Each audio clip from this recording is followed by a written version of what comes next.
बड़ी खबर चंडीगढ़ से आपको बता दें, सीएम आवास पहुंचे हरियाणा बीजेपी किसान मोर्चा के पदाधिकारी। सीएम मनोहर लाल से मुलाकात कर रहे थे। बाढ़डा से पूर्व बीजेपी विधायक सुखविंद्र मांझी अध्यक्षता कर रहे थे। तो बड़ी खबर आपको बता रही है, मुलाकात जारी है। हरियाणा बीजेपी किसान मोर्चा के अध्यक्ष मांझी आप जानते हैं। तो हरियाणा सरकार की किसान योजनाओं को लेकर बातचीत की जा रही है।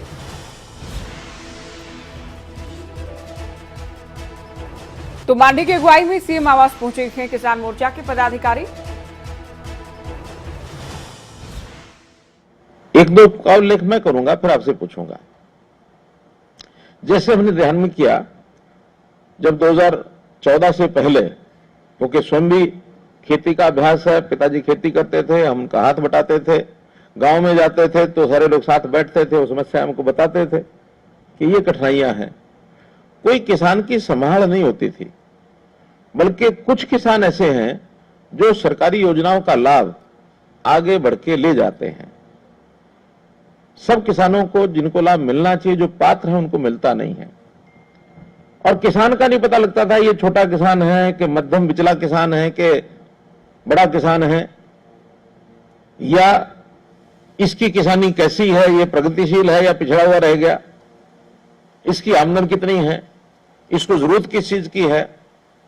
समय समय पर उसके बाद उसके ऊपर जो संकट आते हैं, कभी भी यानी प्राकृतिक आपदा आ गई, किसी भी कारण से उसकी खेती का नुकसान हो गया, उसकी सहायता किसको हो गई किसको नहीं हो गई। कुछ लोग तो भटकते रहते हैं पीछे, और सरकार भी जिनको अच्छा देना अच्छा दे दिया, और कुछ को तो ऊंट के मुंह में जीरा, 2 रुपए 5 रुपए 10 रुपए के चेक भी हमने देखे हैं। तो जब ये सारी समस्याएं ध्यान में आई, तो सबसे पहले तो किसान का लेखा जोखा, किसान का खाता हर एक का ये बनाया जाए। तो हमने जितनी किसान की खेती है, कितनी वो उपज करता है, अपनी जमीन है या वो बंटवारे पर लेकर के करता है, ठेके पर करता है, किसी प्रकार से दूसरों की जमीन पर बुआई करता है, तो ऐसा लेखा जोखा करने के लिए हमने कार्यक्रम शुरू किया। कौन सा कार्यक्रम है, नाम बता सकते हैं?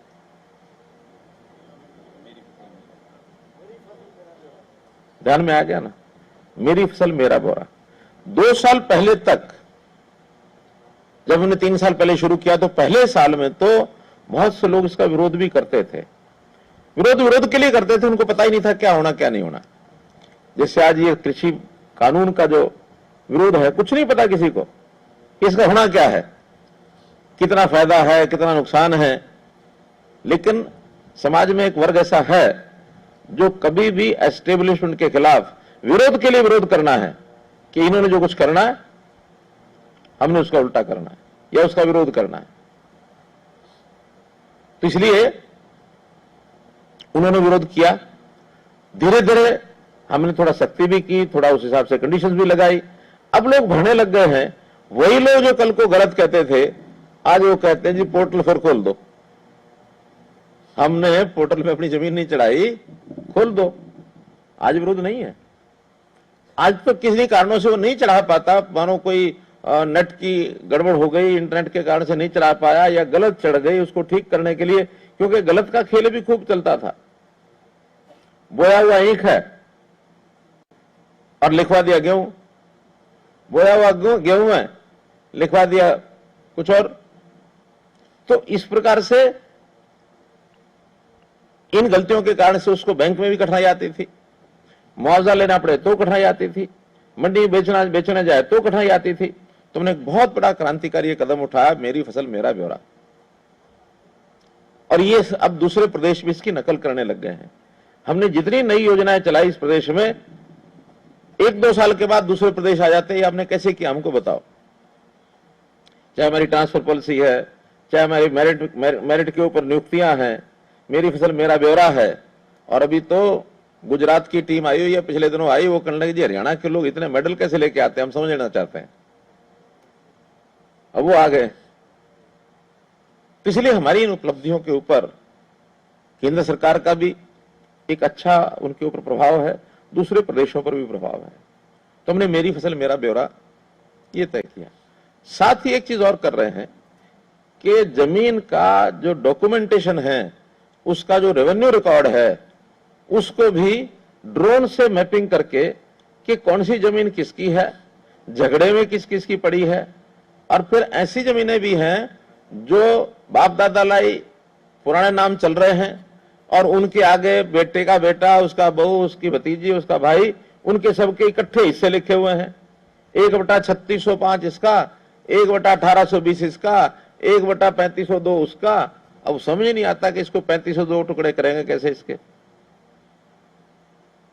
अब ये जो कि पार्टीशन नहीं होता हमारे यहां, और पार्टीशन कराने के लिए लोग थक जाते हैं, खूब जोर मारते हैं। मुझे उस समय ध्यान में आया, मुख्यमंत्री में 2014 में बना, 2011-12 में हमारे पिताजी माताजी का देहांत हो गया 9-10 में। तो 11-12 में भाइयों की जमीन इकट्ठी थी, तो मैंने एक भाई को कहा, मैंने कहा जाके भैया एप्लीकेशन दे के आ जरा, अपनी अलग अलग कर लो और अपना जिसको बुआई करनी बुआई करो, जिसने बेचना बेचो, जिसने जो कुछ काम करना करो अपना, लेकिन झगड़े क्यों पड़े। उस भाई ने मुझे कहा कि जमीन का तकसीम करने के लिए मेरे से पैसे मांग लिए और फला तहसीलदार ने मांग लिए। मैंने कहा उसको जरा अभी बताना नहीं कि मैं किसका भाई हूं, क्या हूं, मेरा परिचय और मत बताना, तो कोशिश कर ले थोड़ी। खूब कोशिश कर ली, नहीं उससे बात बनी। एक बार उस तहसीलदार ने कहा कि इतने चक्कर मार लिए तने, तो इतने से पैसे दे के काम क्यों नहीं करा लेता। ये मेरे बड़े भाई ने कहा पैसा एक नहीं देना। कि बड़ा भाई कौन है, कि तो अपने डीसी से पूछ ले कौन है। डिप्टी कमिश्नर जानता था मुझे। तब वो घबराया कि मामला कुछ गड़बड़ है, इतनी बार मांगने से तो कोई भी दे देगा पैसे। उसने बात की, तब उन्होंने बताया, परिचय हुआ। अब खड़ा हो गया, खड़ा होकर कहना जी एक बार मुझे मिलवा दो, बस मैं सारे काम कर दूंगा। तो मुझे डीसी ने मैसेज दिया, आपसे मिलना चाहता है। मैं कहा जहां मैं हूंगा वहां मिलने आएगा कि हाँ वहीं आ जाएगा। मैंने कहा नहीं। तो उसको कहा कि मैं मैसेज भेजूंगा, उसके घर जाऊंगा, मैं उसी की चाय पीऊंगा और वहीं मिल के आऊंगा, अन्ना नहीं दूंगा एक भी। बड़ा खुश हुआ, उसने चाय पिलाई, सब किया, गलती मानी, कर दिया। संयोग से अब मुख्यमंत्री बन गए। फिर एक दिन आया कि मैं बड़ा शर्मसार हूं। मैं कहा तुझे शर्मसार होने की जरूरत नहीं है, तू एक पल्ले गांठ बांध ले कि इस काम का पैसा किसी से नहीं लेगा। मिलता भी कभी कभी, लेकिन है ऐसे नीचे और आम चलता ये। और ये पार्टीशन के झगड़े कोर्ट्स में सालों साल से पड़े हैं। हमने विचार किया कि इसका कानून लेकर आए कि किसी की साझी जमीन है, जो भी उसको पार्टीशन करना चाहता है एक साथ लिख के दे देगा एप्लीकेशन, हम सबकी कर देंगे। चाहे छोटा छोटा टुकड़ा ही हो, जरूरी नहीं उसको बांटना है, नाम अलग अलग करा लो, भी इस किले का इतना हिस्सा इधर है, इतना हिस्सा इधर है, तुम इकट्ठी बो अपना, कोई दिक्कत नहीं है। लेकिन कल को अगर अलग करनी पड़े और बीच में उसकी लाइन लगानी पड़े तो दिक्कत तो ना हो, झगड़े तो ना पड़े। इन झगड़ों में हमारे समाज का 50-60% जो लोग हैं इन कोर्ट कचहरी के झगड़े में पड़ा हुआ है, और जिनका धंधा चल रहा है। एक आदमी तो इन्हीं कामों में लगा रहता है, आज तहसीलदार के पास जा रहा, आज कोर्ट में जा रहा, कचहरी में जा रहा, यहां जा रहा, वहां जा रहा। अच्छा, आप तो सब बड़े समझदार हैं। जमीन के मामले को लेकर के आपके घरों में भी जमीनें तो सबकी है ही है, परिवार की। आपका परिवार का कोई भी आदमी कोर्ट के मामलों में फंसा हुआ है, तहसील के मामले में फंसा हुआ, जहां तारीखें लगती हैं, ऐसा कौन कौन है? ये देख लो, इतने लोग यहां हैं। इनमें से कोई 2 लोग बताएंगे। ये पीछे लाल कमीज, आप बताओ क्या मामला आपका, क्यों फंसे हुए हैं आप, बताइए। जी नमस्कार मुख्यमंत्री जी। नमस्कार। नमस्कार अध्यक्ष जी। जी मेरा नाम हरेंद्र सिंह है। मेरा एक दोस्त ही है, बिल्कुल भाई जैसा दोस्त है। वो अपने पिताजी के अकेले लड़के हैं और उनके जो दूसरे दादा के लड़के हैं वो 10-12 हैं। उनका मुख्यमंत्री जी 17 साल से केस चल रहा है, सुप्रीम कोर्ट तक पहुंच लिया है और उनकी हिस्सा तकसीम हो नहीं रही है। लड़ाई झगड़े भी हो लिए, वो अकेला है और वो कई जने हैं। तो वो जब भी मैं उनसे मिलता हूं, वो बेचारा बहुत परेशान और रोता है, बिल्कुल बहुत ज्यादा परेशान होता है। तो ये चीज मैंने देखी है बहुत ही। और ये आपने जो कदम उठाया है बहुत ही मतलब अच्छा कदम उठाया समाज के लिए, और भाईचारे के लिए कि मुख्यमंत्री आपसे आपका तकसीम हो जाएगी। मानो किसी की डेथ हुई तो उसके परिवार में जितने मेंबर जिनकी हिस्सेदारी है तकसीम करके सबके नाम कर दो अलग अलग, हाँ ठीक रहेगा। हाँ, वो दूसरे जो दादा हैं उसके वो नहीं मानते मुख्यमंत्री जी, वो तो तैयार है, वो एग्री नहीं होते, वो कह देते हैं कि हमें तो ये नाम कराना पहले ठीक होता है, पहले नाम हो, तकसीम हो, हाँ कब्जा नाम हो, तो हुई पड़ी है हाँ। मुख्यमंत्री, नाम तो हुई उसके पड़ी बाद है, तकसीम हो, इंतकाल हो, हाँ हाँ, फिर उसके बाद कब्जे का विषय आता है। तकसीम और नहीं कब्जा तो पहले तो विषय होता है पंचायत का, पंचायत कराए भाई, जिसका हिस्सा उसको देना ही पड़ेगा, या तो कोई डॉक्यूमेंट है उसके पास कि अभी 2 भाई थे, एक भाई के 10 बच्चे हो गए, एक भाई का एक अकेले रह गया, तो उसकी अकेले की 10 गुना जमीन तो हो ही जाएगी, उसकी तो 10 जगह बटेगी। अब इसमें एक नेचुरल कानूनन जो विषय है वो ही करना पड़ेगा। और फिर अगर कोई नहीं कराएगी, पंचायत भी नहीं कराए, भाईचारा भी नहीं कराए, तो सरकार कराएगी, सरकार कराना ही पड़ेगा। आज तो क्या समझौते में छोड़ गए, किसी का आधा पता दे दिया, कुछ और कर दिया, मजबूरी में साइन करा लो भाई, अब साइन कर करा के ऐसा चलता रहता है। और जो थोड़ा दमदार होता है वो कोर्ट में चलता है, 20-20 साल उसका कोर्ट, वो फिर खून चूसते रहते हैं वहां उसके इर्द गिर्द जो लोग। तो इस विषय को करने के लिए हम काफी चीजें आगे बढ़ गई हैं, तो इसको थोड़ा सा और आगे बढ़ा रहे हैं। और कोई दूसरा बता? बहुत धन्यवाद।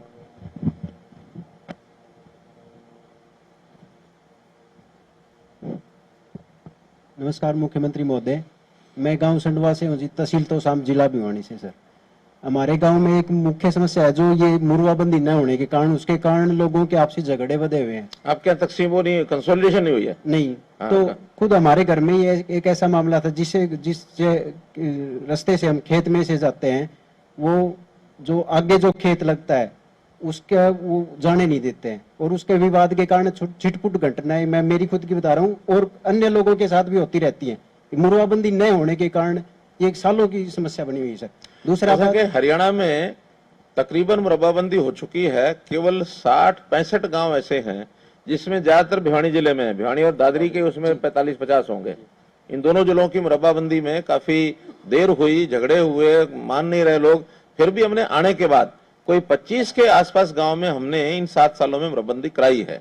और हमने तय किया हुआ है, बल्कि मैंने अभी कुछ दिन पहले रेवेन्यू डिपार्टमेंट को कहा कि अब जो पुराने पटवारी थे, जो इस मुरब्बाबंदी को या कंसोलिडेशन चकबंदी को ठीक से करा सकते थे, अब वो बचे ही नहीं है। नए पटवारियों को कुछ पता नहीं है। हाँ जी सर, हमने कहा पटवारियों में से एक 100 पटवारी सिलेक्ट करो जो अच्छे पढ़े लिखे हैं, चाहे टेस्ट लेके करो, चाहे उनको ज्यादा पैसा देंगे, उन 100 पटवारियों की ट्रेनिंग कराएंगे, और ट्रेनिंग करा के एक साथ जो बचे हुए गाँव हैं इनका एक सिस्टम बना करके, थोड़ा नियम भी बदलने पड़ेंगे।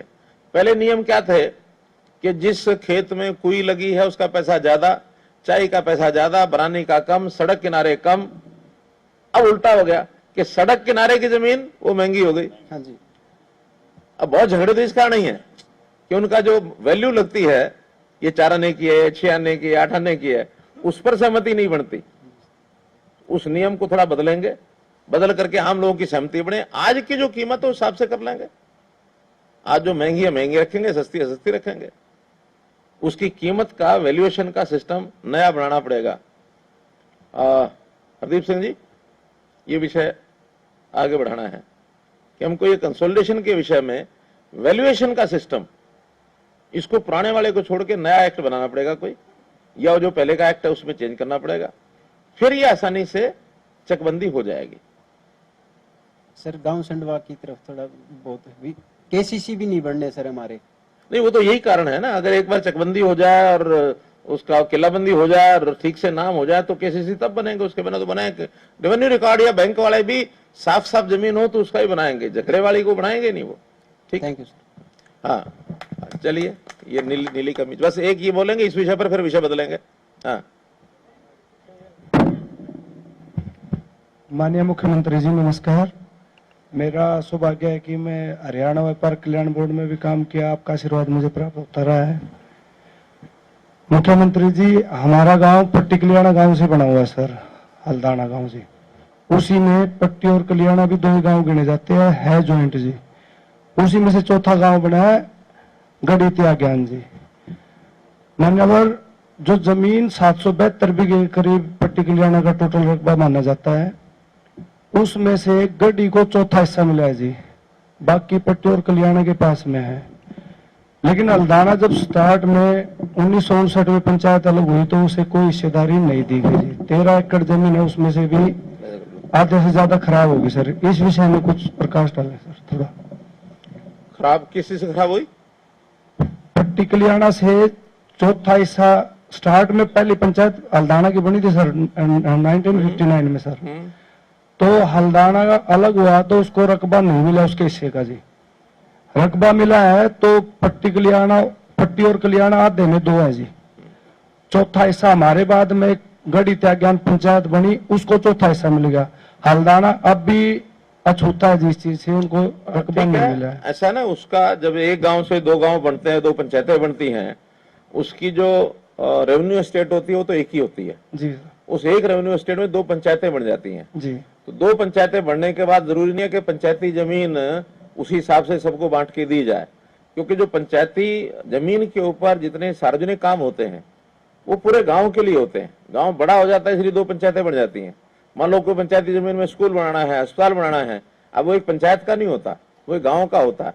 तो उसका कोई नियम होगा, पता करेंगे, फिर भी आप अपनी समस्या को लिख करके। उसमें गोचरान की भूमि थी सर, तो गोचरान को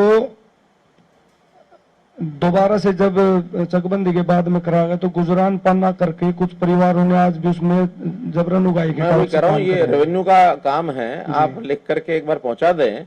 रेवेन्यू सेक्रेटरी जो हैं हमारे, उनको चाहे मिल भी लें, संजीव कौशल FCR हैं, उनसे आप मिल लें, मिल करके अपनी समस्या समझाएं। कोई नियम कानून इसके क्या है मुझे एकदम पता नहीं है कि जब एक पंचायत की 2 पंचायतें बनती है उसमें फिर जो कॉमन लैंड होती है उसका क्या बनेगा, उसका कोई ना कोई विषय बताएंगे। और अगर हमें ऐसी समस्याएं कई जगह की ध्यान में आ गई और कोई कानून बढ़ाना हो तो हम कानून बढ़ा देंगे। उसमें लोगों की समस्या को हल करना हमारा मुख्य हेतु ये है। रूल बनाना रूल बनाओ, कानून बनाना कानून बढ़ाओ, वो तो हमारा काम है, बढ़ा देंगे। हाँ, संविधान की जो भावना होती है उस भावना के विरुद्ध नहीं होना चाहिए। कोई केंद्रीय कानून होता है उसकी भावना के विरुद्ध नहीं होना चाहिए। हम सब कर देंगे, आप लिख करके एक बार उनको दो। बहुत बहुत धन्यवाद मुख्यमंत्री। चलिए इस विषय को यहाँ बंद करते हैं, आगे चलते हैं। अरे आगे चलते हैं, एक एक आपका क्या है कि इंडिविजुअल विषय शुरू हो जाएंगे। उस गांव का ये विषय, मैंने इसलिए विषय नहीं छेड़ा, वरना तो ये सबके कोई ना कोई विषय निकलेंगे। वो तो मैं केवल 2 लोगों को 3 लोगों को इसलिए बैठो इसलिए पूछा है कि मुझे विषय थोड़ा सा आपको कितना ध्यान में है, मुझे भी ध्यान में आ जाए। अब जैसे उन्होंने विषय ध्यान कराया वो सारा मुझे ध्यान में है, इन्होंने बताया भिवानी वाले वो सारा मुझे ध्यान में है। ये एक नया विषय आ गया जो पट्टी कल्याणा का आ गया, ये पहली बार आया है। तो हम तो ऐसे कुछ चीजें जो ढूंढते हैं ताकि लोगों को सुख सुविधा कैसे पहुंचा सकें। समस्याओं के हल के लिए ये बैठक नहीं है। समस्याओं का हल तो जब कभी कोई ऐसा विषय आएगा आप अपना लिख के दे जाओगे।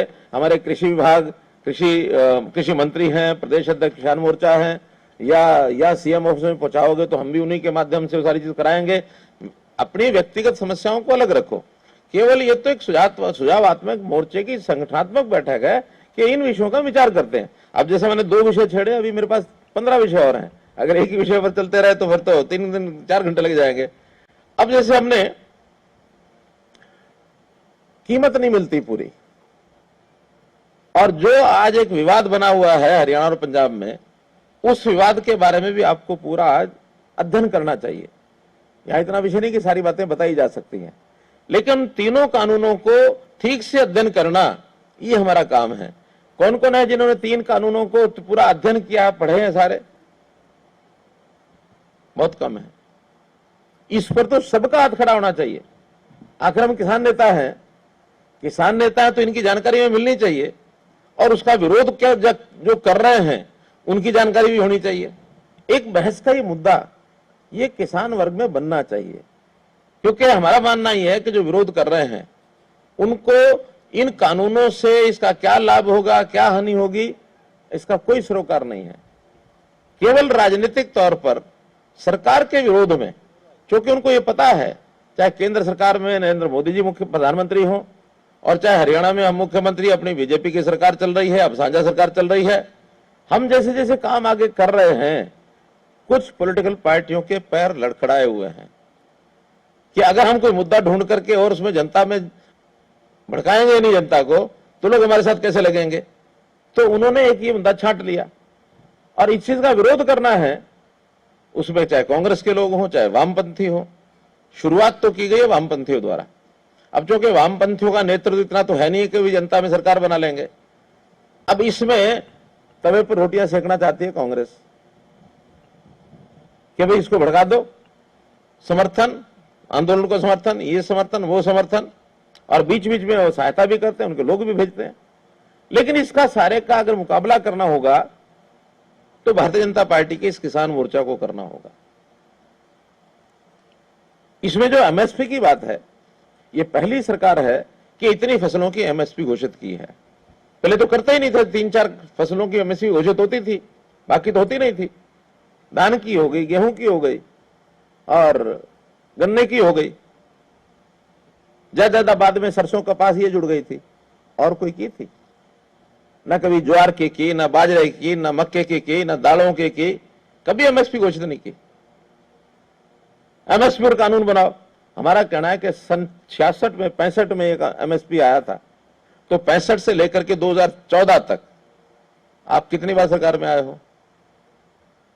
कानून बनाना था तब क्यों नहीं बनाया? 66 से 2014 बीच में ठीक है, हमारी भी थोड़े दिन सरकार अटल जी के समय 5-6 साल रही, वरना तो लगातार यही रहे हैं। कानून बना लेते उस समय। ये एक इंडिकेटिव प्राइस होती है कि इस प्राइस पर सरकार खरीदे तो सरकार इस प्राइस पर खरीदे, बाजार वाले खरीदे तो बाजार वाले खरीदे। लेकिन ये भी बाजार में उसकी डिमांड कितनी है, उसकी प्रोडक्शन कितनी है, डिमांड एंड सप्लाई के ऊपर कीमत निर्भर होती है। ये इंडिकेटिव है। हमने फिर भी हरियाणा में, जो हालांकि बाकी प्रदेशों के गले नहीं उतर रहा, हरियाणा ने क्यों कर दिया ये, हमने 11-12 फसलें ऐसी हैं जो एमएसपी पर घोषित कर दी हैं कि हम खरीदेंगे। और एक पिछली बार का प्रयोग हमारा बाजरा का, उसमें हमको धोखा हुआ। धोखा क्या हुआ कि बाजरा तो हमने खोल दिया, अभी 2150 खरीदेंगे। हमारे बाजरे के अलावा राजस्थान सारा कूद पड़ा, स्मगलिंग करके बाजरा ले आया। 2 लाख मीट्रिक टन बाहर से आया है। और हो सकता है कुछ थोड़ा बहुत ये बठिंडा का एरिया और ये फाजिलाबाद और फाजिलका का पंजाब का भी घुसाया हो, क्योंकि बाजरा थोड़ा बहुत उधर भी होता है। तो हरियाणा के सीएम मनोहर लाल को आपने सुना। सीएम आवास से सीधे आप सीएम को सुन रहे थे। बीजेपी किसान मोर्चा के पदाधिकारियों से संवाद किया गया। आखिर सरकार ने क्या काम किया, सरकार क्या काम कर रही है और आने वाले दिनों में किस तरह से किसानों के हितों की दिशा में कदम उठाए जाएंगे, इन तमाम बातों को लेकर सीएम संवाद कर रहे थे। किसानों पर कई तरह के संकट आते हैं, लेकिन तमाम संकट दूर हो, हम ये प्रयास कर रहे हैं। कांग्रेस पार्टी को उनकी ओर से निशाने पर लिया गया है।